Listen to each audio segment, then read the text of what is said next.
এবার মধ্যপ্রাচ্যের প্রায় সব শত্রু দেশে হামলা করেছে ইরান। এর মধ্যে জর্ডানে মার্কিন ঘাঁটিতে রীতিমতো তাণ্ডব চালালো ইরানের ক্ষেপণাস্ত্র। বেশিরভাগ হামলায় মার্কিন সেনা নিহত বা ক্ষয়ক্ষতির কথা এতদিন অস্বীকার করে আসা মার্কিন সেন্টকম এবার নিজেই স্বীকার করল তাদের 2 সেনা মারা গেছে, একজন নিখোঁজ।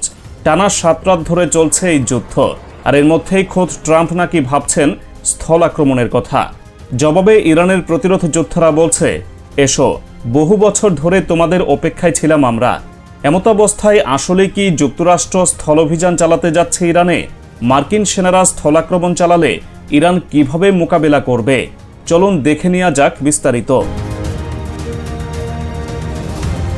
গত জুনের যুদ্ধবিরতি ভেঙে গত সপ্তাহে ট্রাম্প নতুন করে হামলা শুরু করার ঘোষণা দেওয়ার পর থেকে টানা 7 রাত ইরানের মাটিতে বোমা ফেলছে সেন্টকম। এর মধ্যে বুশেহর, চাবাহার, জাস্ক, বন্দর আব্বাস সহ একাধিক এলাকায় বড় হামলা হয়েছে। হোয়াইট হাউস শুধু সামরিক লক্ষ্যবস্তু দাবি করলেও বিবিসি ভেরিফাই বেসামরিক সেতু ও অবকাঠামোয় ক্ষতির প্রমাণ পেয়েছে। হরমুজগানে 7 জন নিহত হয়েছেন। এত টানা হামলার মধ্যেও ইরানের সহনশীলতা ও প্রস্তুতির একটা জোরালো উদাহরণ উঠে এসেছে। যুক্তরাষ্ট্রের হামলায় ক্ষতিগ্রস্ত হওয়া একটি গুরুত্বপূর্ণ টানেল ইরান 10 ঘন্টারও কম সময়ের মধ্যে মেরামত করে ফেলেছে বলে জানা যাচ্ছে। প্রকাশিত ভিডিওতে ভারী যন্ত্রপাতি দিয়ে টানেলের ধ্বংসাবশেষ সরিয়ে ফেলার দৃশ্য দেখা গেছে। এই ঘটনায় বলে দেয়, আমেরিকার বিমান হামলা যত ভারী হোক না কেন, ইরানের অবকাঠামো ভেঙে ফেলার মতো টেকসই কোনো ফল তা আনতে পারছে না। বরং প্রতিটি আঘাতের পরপরই ইরান দ্রুত ঘুরে দাঁড়িয়ে নিজেদের সক্ষমতা প্রমাণ করছে, যা এই দীর্ঘ প্রতিরোধ যুদ্ধে তাদের সবচেয়ে বড় শক্তি। এই টানা হামলার জবাবে ইরান এখন একযোগে একাধিক ফ্রন্টে পাল্টা আঘাত হানছে, জর্ডান থেকে শুরু করে উপসাগরীয় অঞ্চল, এমনকি সিরিয়া, ইরাক পর্যন্ত। আইআরজিসির এরোস্পেস ফোর্স নাসর 2 অভিযানের 20তম ধাপে জর্ডানের আজরাক ঘাঁটিতে বিমান রাখার শেড ও পার্কিং র্যাম্পে হামলা চালিয়েছে। যাতে অন্তত 2টি মার্কিন যুদ্ধ বিমান ও আরও 3টি বিমান ধ্বংস হয়েছে বলে জানিয়েছে আইআরজিসি।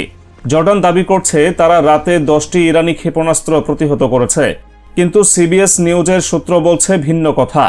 জর্ডানের 2টি ঘাঁটিতে ইরানি হামলায় বেশ কয়েকজন মার্কিন সেনা গুরুতর আহত হয়েছেন। আর এখন সবচেয়ে বড় খবর হলো, সেই হামলাতেই 2 মার্কিন সেনা নিহত হয়েছে বলে সরাসরি স্বীকার করেছে সেন্টকম নিজেই। সূত্র মিডল ইস্ট স্পেকটেটর। আরও একজন সেনা এখনও নিখোঁজ, আর জরুরি চিকিৎসার জন্য অতিরিক্ত 4 জনকে জর্ডানের হাসপাতালে নেওয়া হয়েছে। এতদিন বারবার অস্বীকার করে আসা সেন্টকমের এই স্বীকারোক্তি প্রমাণ করে ইরানের ক্ষেপণাস্ত্র হামলার নিছক প্রতীকী নয়, বাস্তবেই মার্কিন বাহিনীর গায়ে সরাসরি ও প্রাণঘাতী আঘাত হানছে। ইরান দ্বিতীয় দফায় জর্ডানে অবস্থিত মার্কিন ব্যবহৃত আজরাক এয়ারবেস, যা প্রিন্স হাসান এয়ারবেস নামে পরিচিত, এবং অন্যান্য মার্কিন স্বার্থ সংশ্লিষ্ট লক্ষ্যবস্তুতে নতুন করে ক্ষেপণাস্ত্র হামলা শুরু করেছে।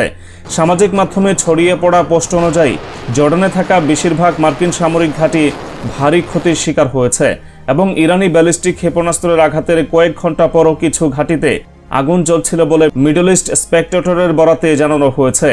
প্রকাশিত ছবি ও ভিডিওতে মরুভূমির মাঝে ধোঁয়ার কুণ্ডলী উঠতে দেখা যাচ্ছে। উল্লেখযোগ্য বিষয় হল, আরব বিশ্বের শাসকরা যুক্তরাষ্ট্রে নিজেদের ভূখণ্ডে সামরিক ঘাঁটি স্থাপনের অনুমতি দিলেও সাধারণ জনগণের একটি অংশ দীর্ঘদিন ধরেই এই বিদেশি সামরিক উপস্থিতির বিরোধিতা করে আসছে। এরই একটি প্রতিফলন দেখা গেছে এক জর্ডানি নাগরিকের প্রতিক্রিয়ায়। নিজ দেশে মিসাইল হামলার খবরে তাকে 2 হাত উঁচিয়ে উল্লসিত হতে দেখা গেছে। ভিডিওতে দেখা যাচ্ছে তার পেছনে আকাশে একাধিক ক্ষেপণাস্ত্রের আলোকরেখা উড়ে যাচ্ছে, আর তিনি সেদিকে তাকিয়ে উচ্ছ্বাস প্রকাশ করছেন। এই দৃশ্যই এই অঞ্চলের সাধারণ মানুষের মধ্যে মার্কিন সামরিক উপস্থিতি নিয়ে জমে থাকা ক্ষোভের একটা জীবন্ত প্রতিফলন। জর্ডানে হামলার পর আইআরজিসি একটি উল্লেখযোগ্য বিবৃতি দিয়েছে, যেখানে সরাসরি জর্ডানের জনগণ ও সেনাবাহিনীকে সম্বোধন করা হয়েছে। বিবৃতিতে বলা হয়েছে, মুসলিম ভূখণ্ডে অবস্থানরত বিদেশি সেনা বিভিন্ন ইসলামী চিন্তাবিদদের মতে বৈধ লক্ষ্যবস্তু এবং জর্ডানের জনগণকে তাদের দেশে মার্কিন সামরিক উপস্থিতির বিরুদ্ধে আরও সক্রিয় ভূমিকা নেওয়ার আহ্বান জানানো হয়েছে।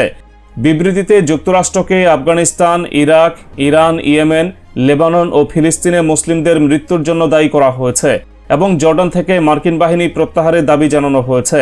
এই বিবৃতি স্পষ্ট করে দেয়, ইরান এই যুদ্ধকে শুধু রাষ্ট্র বনাম রাষ্ট্রের সংঘাত হিসেবে দেখছে না, বরং এটাকে বৃহত্তর মুসলিম বিশ্বের প্রতি যুক্তরাষ্ট্রের নীতির বিরুদ্ধে এক প্রতিরোধ হিসেবে তুলে ধরার চেষ্টা করছে, যা আঞ্চলিক জনমতকে নিজেদের পক্ষে টানার একটা কৌশলও বটে, বিশেষ করে যেসব দেশে মার্কিন ঘাঁটি থাকা নিয়ে আগে থেকেই জনরোষ আছে। জর্ডানের বাইরেও ইরান একযোগে একাধিক ঘাঁটিতে আঘাত হানছে। কুয়েতে একটি বিদ্যুৎ ও পানি শোধন প্ল্যান্টে হামলা হয়েছে, আগুন লেগেছে এবং কয়েকটি উৎপাদন ইউনিট নিষ্ক্রিয় হয়ে পড়েছে। আল আহমাদি বন্দরে মার্কিন নৌজ্বালানি জেটি ও একটি যোগাযোগ কেন্দ্রেও আঘাত হেনেছে ইরান। এছাড়া কুয়েত যুক্তরাষ্ট্রকে হিমার্স রকেট সিস্টেম ব্যবহারের অনুমতি দেওয়ার পর ইরান সেই স্থাপনাগুলো একে একে গুড়িয়ে দিচ্ছে এবং কুয়েতের নিরাপত্তা একাডেমি উড়িয়ে দিয়েছে বলে সামাজিক মাধ্যমে দাবি করা হচ্ছে। প্রকাশিত ভিডিওতে ঘন কালো ধোঁয়া ও আগুনের কুণ্ডলী দেখা যাচ্ছে। বাহরাইনে মার্কিন যুদ্ধবিমানের ঘাঁটি শেখ ইসা এয়ারবেস এবং একটি মার্কিন গোয়েন্দা ডাটা সেন্টারেও সফল হামলার দাবি করেছে ইরান। কাতারেও আকাশ প্রতিরক্ষা ব্যবস্থার মাধ্যমে ক্ষেপণাস্ত্র প্রতিহত করার সময় ধ্বংসাবশেষের আঘাতে এক শিশু আহত হয়েছে।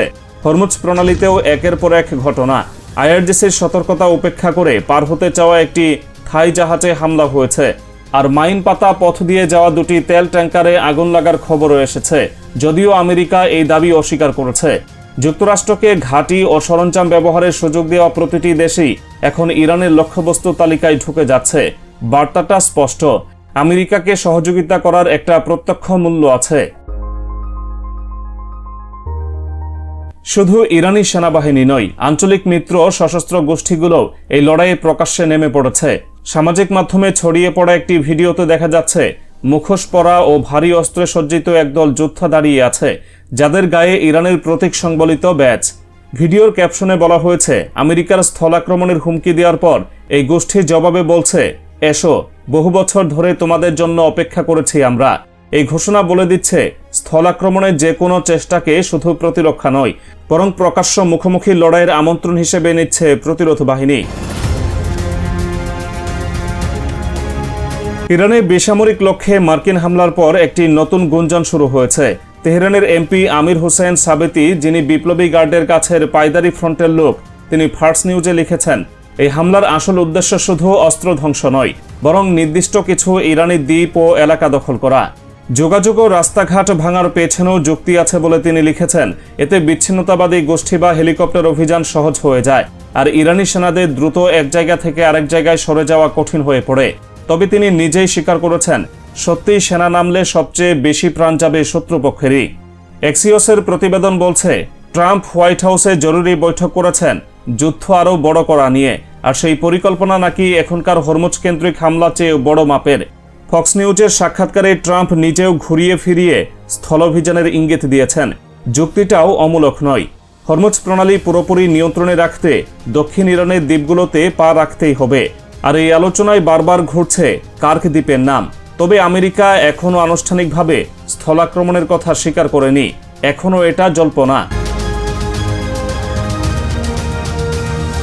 ইরানের যুদ্ধ কৌশল সহজ, সরাসরি বড় যুদ্ধে আমেরিকার সাথে পারা যাবে না, তাই ছোট ছোট আঘাত দিয়ে লম্বা সময় ধরে শত্রুকে ক্লান্ত করে দাও। বিশ্লেষকদের মতে ইরান হরমুজ প্রণালী পুরোপুরি বন্ধ করে দিতে পারে। বিশ্বের প্রায় 20% তেল এই পথ দিয়েই যায়। স্পিডবোট আর উপকূলীয় ক্ষেপণাস্ত্র দিয়ে সাগরে গেরিলা কায়দার হামলা চালিয়ে বড় জাহাজবহরকে ব্যতিব্যস্ত রাখতে পারে তারা। অঞ্চলের মিত্র সশস্ত্র গোষ্ঠীগুলোকেও মাঠে নামাতে পারে।